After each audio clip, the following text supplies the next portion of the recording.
అందరికీ శనార్థి ఆడలకు మంగళారతి. ముందుగానే ఉంటాయి మన ముచ్చట్ల నెత్తిరాతల గీతలే కదా, చూడు రెడ్ లైన్స్.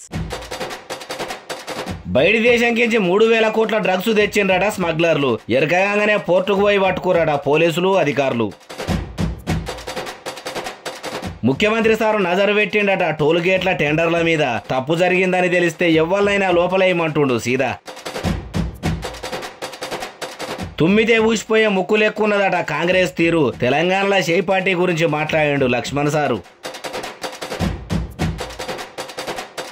సీఎంకు ఎట్లా మాట్లాడాలనో తెలియదట ఆడెళ్ళున్నప్పుడు. సత్యవతి రాథోడ్ మేడం అన్నది ఆమె మాట్లాడుతున్నప్పుడు. నా 4వ పెన్లాం జగన్మోహన్ రెడ్డే కావచ్చు అంటున్నాడు పవనాలు. ఈ ముచ్చటిని ఏమంటాడో మరి ఏపీ ముఖ్యమంత్రి జగనాలు.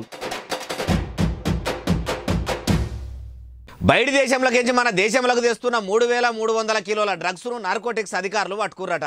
దాని ఖరీదు అలాలిస లెక్క కడితేనే అచ్చరాల 300 కోట్లు ఉంటుందట. అగో అంతగానం డ్రగ్స్ నిజంగానే మన దేశంలోకి తెస్తున్నాయా అంటే తెస్తున్నారు, తెచ్చిర్రు కూడా. ఇక ఇట్లా దొరికిర్రు. వాళ్ళకి ఎట్లా న్యాయం అవుతుందో జయమవుతుందో పోన్రి.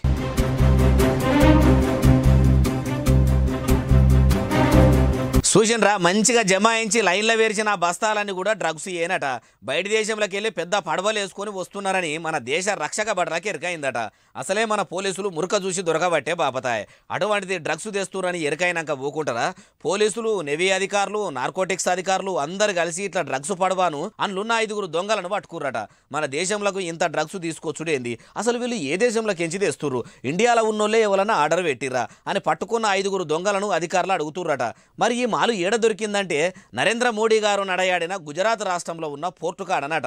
ఇంతగానం డ్రగ్స్ పట్టుకున్న ఇండియా పోలీసులను సెంట్రల్ సర్కారు ఇంటి మంత్రి అమిత్ షా సార్ కూడా మెచ్చుకున్నాడట. కానీ ఇసొంటి డ్రగ్స్తోనే కదా చదువుకునే పోరగాన్ల బతుకులు ఆగమాగం చందన కాబట్టి అన్యాలంగా పానాలు కూడా పోవట్టే. కట్టడి చేసేందుకు ఎన్ని కఠిన చట్టాలు తెచ్చినా ఇంకా ఇట్లా జారగొట్టనే పట్టిరి అంటురు ఈ ముచ్చట ఇన్నోళ్ళు. హైదరాబాద్ చుట్టూన్న ఓఆర్ఆర్ రింగ్ రోడ్డు మీద ఉన్న టోల్ గేట్ల టెండర్ల మీద విచారణ చేస్తారట. సిబిఐకి మించిన సంస్థలతోని టోల్ గేట్ల కథ ఏందో అరుచుకోవాలనుకుంటున్నారట. ఎన్నొద్దుల సంధి నడుపుతుర్రు, ఏంది కథ అనేదంతా కూడా మొత్తం ఎరక కావాలని మళ్ళీ ముఖ్యమంత్రి రేవంత్ రెడ్డి సార్ చెప్పిండట. ఇంకేమన్నాడు అన్ని ముచ్చట్లు అరుచుకుందాం పరి. గ్రేటర్ హైదరాబాద్ మున్సిపల్ అధికారులందరినీ పిలుచుకొని సీఎం రేవంత్ రెడ్డి సారు పెద్ద మీటింగ్ పెట్టిండు. లస్కర్ పట్నం చుట్టుముట్టు రింగ్ రోడ్డు మీద ఉన్న టోల్ టెండర్లు పాత సర్కార్ల పచారాల మీద కొన్ని నడిచినట్టు ముచ్చట నా దాకా వచ్చింది.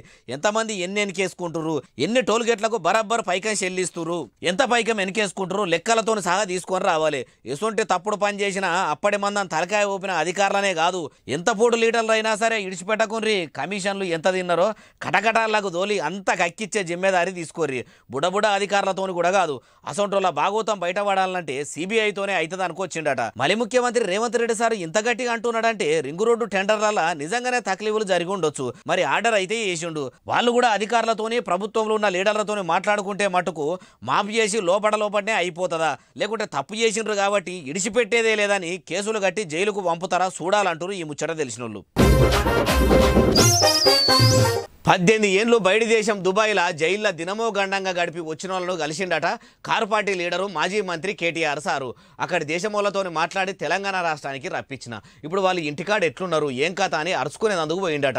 అన్నేళ్ళు కానరాని దేశంలో కటకటాల కష్టాలు అనుభవించిన తెలంగాణ బిడ్డలను మనం కూడా మందలిచ్చొద్దాం పారి. అబ్బబ్బబ్బబ్బా, చూసిన అరుల్లా కేటీఆర్ సారు మనసు నిండా నవ్వుడు చూసి ఎన్ని దినాలైంది. అధికారం పోయిన కాడ నుంచి సారు ముఖంలా కల లేకుండానే ఉండే, నవ్వు నామరూపాలు లేకుండా పోయినట్టు.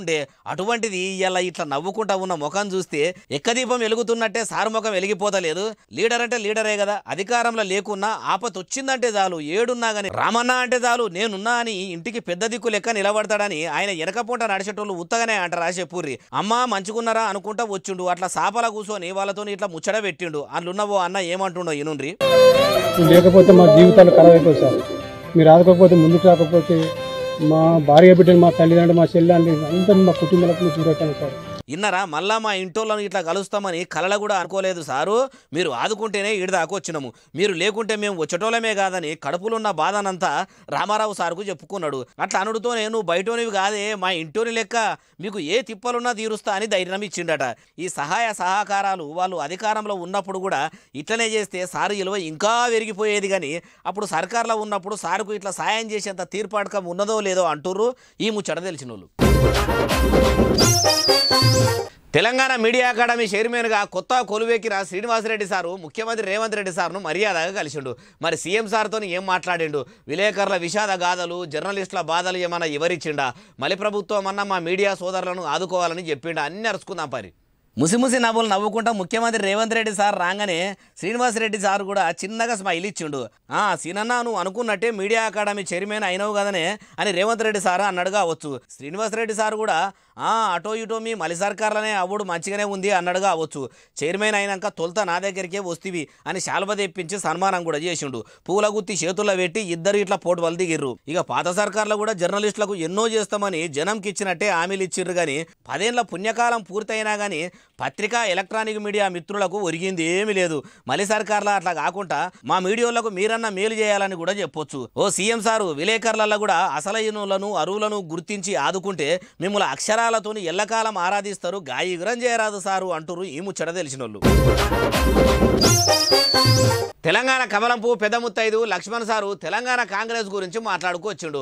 ఒక లక్ష్మణ్ సారే కాదు, బీజేపీలో అటు బండి సంజయ్ ఖాన్ నుంచి కిషన్ రెడ్డి దాకా, బీఆర్ఎస్లో కేసీఆర్ సార్ ఖాన్ నుంచి కేటీఆర్ సార్ దాకా అందరూ మాట్లాడుతూనే ఉర్రు. ఇంట్లో కొత్త ఏమున్నది అంటారా? అందరూ మాట్లాడింది ఓ తీరున్నది, లక్ష్మణ్ సార్ మాట్లాడింది ఓ తీరున్నదయ్యా. తుస్సుమని దుమ్మితేనే ఊసిపోయే ముక్కు లెక్క తింపి తింపి కొడితే 64 సీట్లున్నాయని కనీసం ప్రతిపక్ష హోదాలో కూడా లేని కమలం పువ్వు లీడర్ లక్ష్మణ్ సార్ ఇట్లా అంటున్నాడు. కూట్లరాయి తీయనోడు ఎట్లరాయి తీయబోయిండు అన్నట్టు ఢిల్లీలో లేని వీళ్ళు తెలంగాణలో ఎగురుడు ఏందో అన్న తరీకల కూడా అన్నాడంటే కాంగ్రెస్ పార్టీని కడుపలసన చేసి మాట్లాడినట్టే అనిపిస్తున్నది కదా.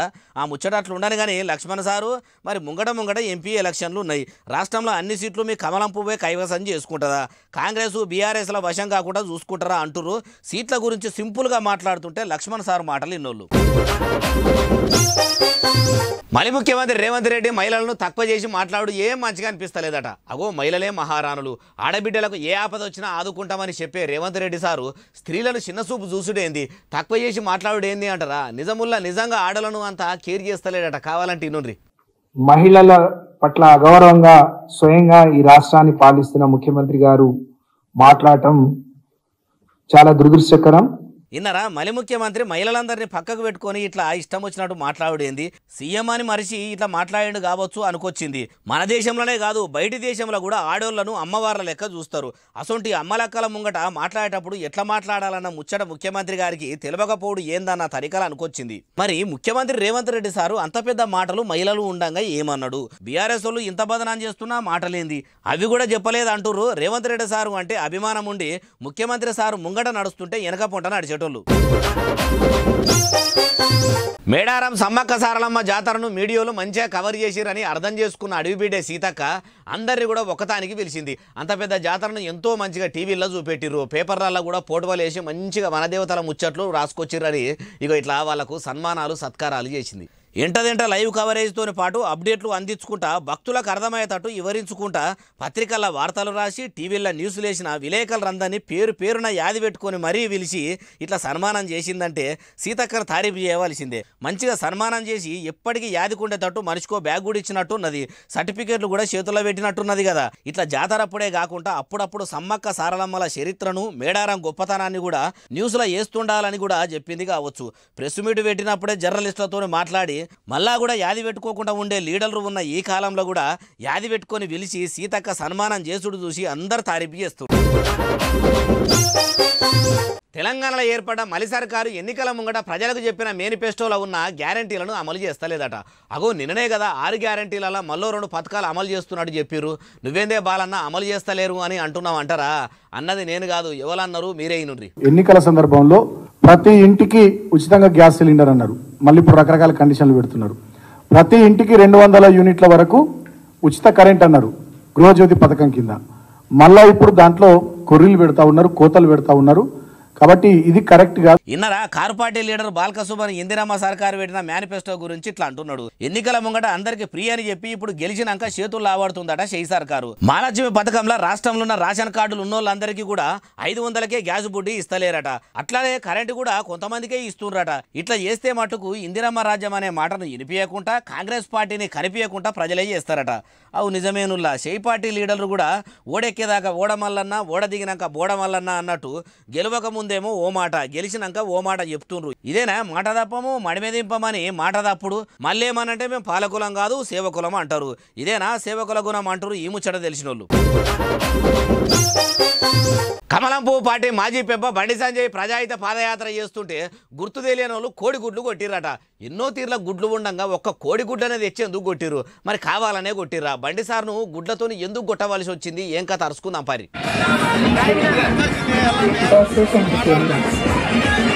చూసినరా పాదయాత్రను పూర్తిగా వీడియో తీసి మీడియాలో ఈడిసే కెమెరాకే సూటి పెట్టి కొట్టినట్టున్నారు కదా.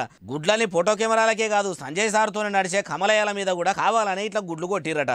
బండి సంజయ్ సార్ కూడా ఏమైనా కోడిగుడ్లు తలిగినాయంటే ఏమో తలగనట్టే ఉన్నాయి. ఒకవేళ తలిగినట్టు ఉంటే మటుకు కొట్టినోళ్లను దొరకబట్టి మైలపోలు తీయకపోదురా. కోడిగుడ్లు బండి సంజయ్ సార్ మీదికి ఇస్త్రీని తెలవంగానే రక్షక భటులు రంగంలోకి దిగిర్రట.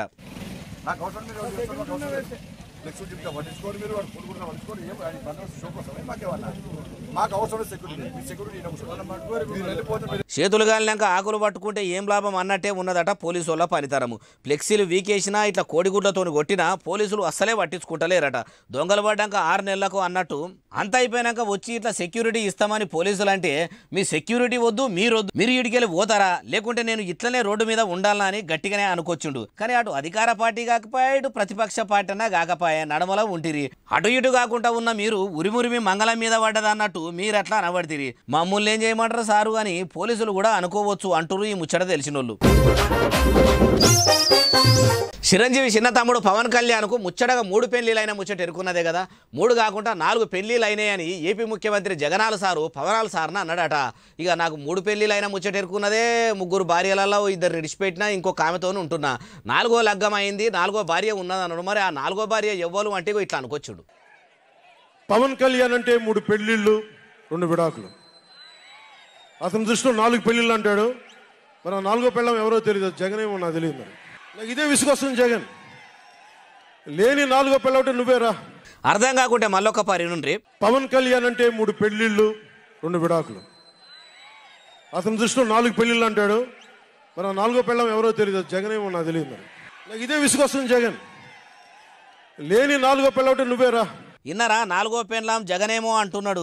ఈడికే 3 పెళ్లిళ్ళని లోకమంతా కాకి లెక్క కావు కావుమని ఒర్రుతుంటే మళ్ళా 4వ పెళ్లి అంటే సోషల్ మీడియా పవన్ కళ్యాణ్ పూర్తి వైపు ఈమెనే అని ఫోటోలు బ్లర్రు చేసి ఇంట్రెస్టింగ్ టైటిల్ పెట్టి చూపెట్టదా. ఈడికి 3 లగ్గాలు చేసుకుని 2 ఇడుపు కాయిదాలు చేసుకుని ఇప్పుడు ఇంకో 3 ఆమెతోనూ ఉండబట్టే ఇప్పుడు 4వ లగ్గానికి ఎవరు మరి పెండ్లామనంటే జగనాలని చెప్పబట్టే. మీటింగ్ల కడుపులున్న కసినంత కక్కేసినట్టున్నాడు కదా పవనాల సారు. మరి పెండ్లామన్నాడు కాబట్టి ముఖ్యమంత్రి జగన్మోహన్ రెడ్డి సార్ కూడా ఇది ఇని ఏమంటాడో చూడాలంటారు ఈ ముచ్చటిన్నోళ్ళు. రాజన్న రాజకీయ వారసురాలు జగనన్న చెల్లె షర్మిలక్క ఇంటర్వ్యూలు చేస్తుంది. అగో రాజకీయ మాయోస్తలేదని ఆయనతో ఏదైనా కంపెనీకి ఇట్లా పెట్టి ఉద్యోగులను కొలువులకు తీసుకుంటుందా అనుకునేరు. కాదు కాంగ్రెస్ తరఫున ఎమ్మెల్యే అభ్యర్థులుగా నిలబడాలనుకున్న వాళ్ళ వివరాలు తెలుసుకుంటుందట. మరి మేడం చేస్తున్న ఇంటర్వ్యూల్లో ఎంతమంది పాస్ అయ్యారు ఏం కథ చూద్దాం పారి. ల్యాబ్లో ప్రాక్టికల్స్ అయిపోయినాక స్టూడెంట్స్ ఒక్కొక్కలను పిలిచి లెక్చరర్ వైవా అడుగుతున్నట్టు లేదు. బయోడేటా మొత్తం మర్రేసి తిర్రేసి మార్కులు కూడా వెంటనే కాగితాల మీద ఎక్కిస్తున్నట్టున్నది కదా. మరి నీకు ఎంత రాజకీయ అనుభవం ఉన్నది? ఎన్నికల్లో ఎమ్మెల్యేగా నిలబెడితే ఎన్ని ఓట్లు పడతాయి? ఎన్ని కులాలు నీ వెనక పొంట ఉన్నాయి? యువజన సంఘాల మద్దతు ఎంత ఉంటుంది? ఎన్ని మతాలు నీ వెనక నడుస్తాయి? షెయి పార్టీ తరపున నిలబెడితే కాంగ్రెస్ను గానకున్నా కానీ నీ ముఖాన్ని చూసి ఓట్లేస్తారా? మేము ప్రచారానికి రాకున్నా ప్రజలకు పోయి ఓట్లు అడిగి గెలిచే దమ్మున్నదా? ఇట్లా అన్ని వివరాలు కూడా ఒక్కటికి 2 మాటల కొట్టి మరీ అడగొచ్చు. కానీ పొలిటికల్గా ఇట్లా ఎమ్మెల్యే క్యాండిడేట్లను ఇంటర్వ్యూ చేసుడు చూసి రాజన్న బిడ్డ షర్మిలక్క అంటే షర్మిలక్కనే. ఎమ్మెల్యే అభ్యర్థుల ఎంపికల జగనన్న చెల్లె చేసిన ఇంటర్వ్యూలు ఏపీ పాలిటిక్స్ హిస్టరీలా మిస్టరీలుగా మిగిలిపోతాయి అంటారు ఈ ముచ్చట ఇన్నోళ్ళు. ఓ పెట్రోల్ బంకులకు పోయి అయ్యా పెట్రోల్ పోయిర్రంటే సగం నీళ్లు సగం పెట్రోల్ పోస్తురట. అగో సగం నీళ్లు సగం పెట్రోలు ఆపాపి ఎట్లా పోస్తారే? పెట్రోల్కు నీళ్లకు భూమికి మొగులకు ఉన్నంత ఓర్పాటు ఉంటుందాయే, కలవనే కలవయాయే. నీళ్లు కలిసిన పెట్రోలు పనికి కూడా రాదాయే. అట్టెట్లా పోస్తారంటారా? ఏమో చూసినాక మీరే చెప్పాలి.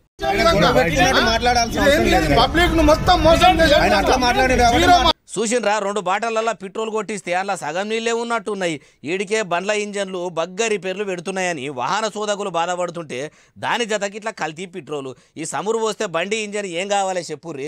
చారాన కోడికి బారాన మసాలా అన్నట్టు చిన్నగా పోయేది బండి ఇంజన్ కూర్చుండే కాడికి రాదా? తినే తిండి నకిలిదే రాబట్టే, తాగే కూల్ డ్రింకులు నకిలియే రాబట్టే, ఆఖరికి బండ్లలో పోసే పెట్రోల్ కూడా కల్తే కాబట్టే మనుషుల పానాలు అట్లా ఖరాబు. నీళ్ళ పెట్రోల్తోని ఇట్లా బండ్లు ఖరాబు. ఎటొచ్చి సామాన్యులకే సర్వం లాసు. ఈడికే పెట్రోల్ ధరలు పిఠానా పిరమైనాయని ప్రజలు పరిశానలో ఉంటే ధరలకు తగ్గట్టు ఈ దరిద్రం కూడా దాపురించే. అయినా పెట్రోల్ బంకోళ్ళు కూడా ఒక్కడికి 4 మాటల చెక్కింగ్లు చేసుకొని బండ్లలో కొట్టాలే గాని ఇట్లా కల్తీ పెట్రోల్ గమ్మి ఎవరి బండ్లు ఖరాబు చేస్తారు అంటారు ఈ ముచ్చటినోళ్ళు. ఇగో ఇవి నేను తెచ్చిన ముచ్చట్లనే అసలు నెలే మళ్ళీ తెస్తూనే ఉంటా. మీరు మాత్రం చూస్తూనే ఉండాలి మన SSC డిజిటల్ను. ఉంటా మరి సెలవు, శనార్థి, దండం, పబ్బతి ఇంకేమన్నా ఉంటాయి అన్ని.